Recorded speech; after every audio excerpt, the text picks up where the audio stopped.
This scholarship is a fully funded scholarship opportunity covering your tuition fees, living allowances for the duration of the award, a return economy flight ticket, one-off arrival allowance, and research support grants. And there is no age limit for this application, and no application fees are required. And currently the applications are now open. Hi, my name is Sylvia and welcome back to the channel. Click the subscribe button to join the SmartBiz family. You now have the possibility of joining the channel's membership levels to access its different benefits. So please do well to check it out. Also, like and share this video with your family and friends. And this scholarship is called the Queen Elizabeth Commonwealth Scholarships 2024. It's a scholarship to study a 2-year master's degree program at a university in a low or middle income countries. Let's have a look at the details to these scholarships. So the Queen Elizabeth Scholarship offers 2 opportunities every year. The first cycle is between November and December, which is this particular cycle, and the second cycle will be opening around March and April of 2024.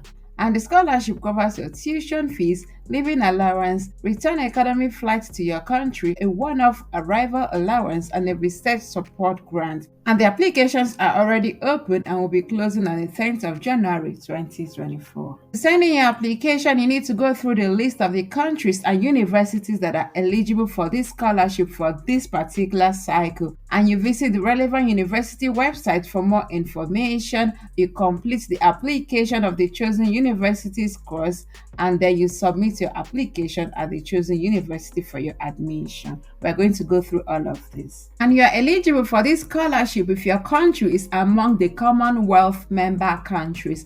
So there are 56 Commonwealth member countries. So if your country is on this list, that means you're eligible for this particular scholarship. So you can take your time and go through this list and see if your country is a member of the Commonwealth countries. So these are the list of the countries and the universities that are hosting scholarship for this particular application cycle. The first is the University of Dakar. So if you're interested to study in Dakar, this is the university you'll be applying to. And this is the button you'll be using to submit your application. You can take your time, visit the university to see the university entry requirements. And the second country is Eswatini. So if you're interested to study in the University of Eswatini, these are the list of courses that are eligible for this particular scholarship. You can click on the link to see the university entry requirements, and this is the button for you to send in your application. And the next country is Jamaica, Trinidad and Tobago. So if you're interested to study at the University of the West Indies, these are the courses eligible in this particular university. And you can click on the link for the university entry requirements, and this is the button for you to apply for the scholarship.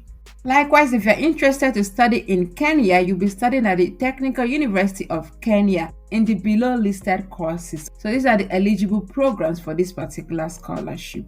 The next eligible country of study is Malaysia. If you're interested to study in Malaysia, you're going to be applying to this university, and to view the courses eligible for this scholarship, you click on each of these websites, either by research work or by coursework. You can also study at the University of Malaya in Malaysia. And to view the courses eligible for this scholarship, you go to the university's website via this link here. And to send in your application for scholarship, you simply click on this link here.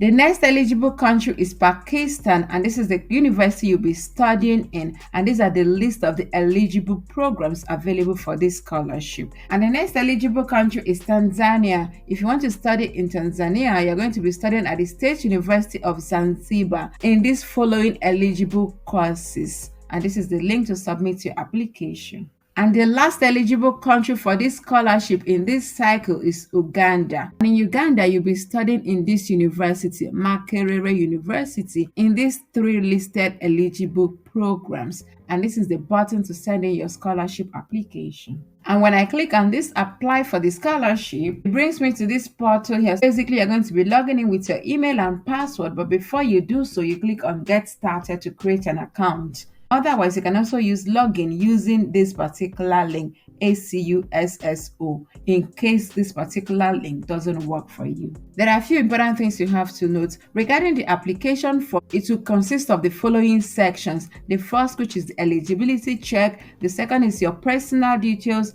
And the third is the academic and employment record, while the next is the course at the host university, and the next is the statement, whilst the last will be uploading your supporting documents, which includes references. And you're going to be writing three statements in this particular scholarship. The first statement will be basically about the plan of your studies. And you're going to be writing this statement based on these questions listed here. And the second statement is about development impacts and post-study outreach. So do well and also read through the following questions to understand what will be covered in this particular statement. And the third statement is about creating networks. So you can do well and also read through to understand more about this particular statement. As always, I would encourage you to come to their frequently asked questions to understand more about this particular scholarship. So a whole lot of questions are covered here. So you can take your time, read through to understand more about this scholarship. Importantly, there is no age limit for this scholarship, and you must have obtained a minimum of 2-1 at your undergraduate level to be eligible for this scholarship. Another important question is, can I apply for this scholarship to study in Australia, Canada, New Zealand, or the UK? And the answer is no. This particular scholarship award are only hosted by low and middle income countries. Therefore, these awards will not be hosted in high income countries such as Australia, Canada, New Zealand, or the UK. So basically, you're going to be studying in the aforementioned countries and the universities that I already mentioned earlier. This is pretty much it. Please subscribe to the channel if you have not done so. Like and share this video for others to benefit from it. Drop your comments and concerns and I will respond to each of them. And with this, I want to say thank you very much for watching and see you in the next one. Bye.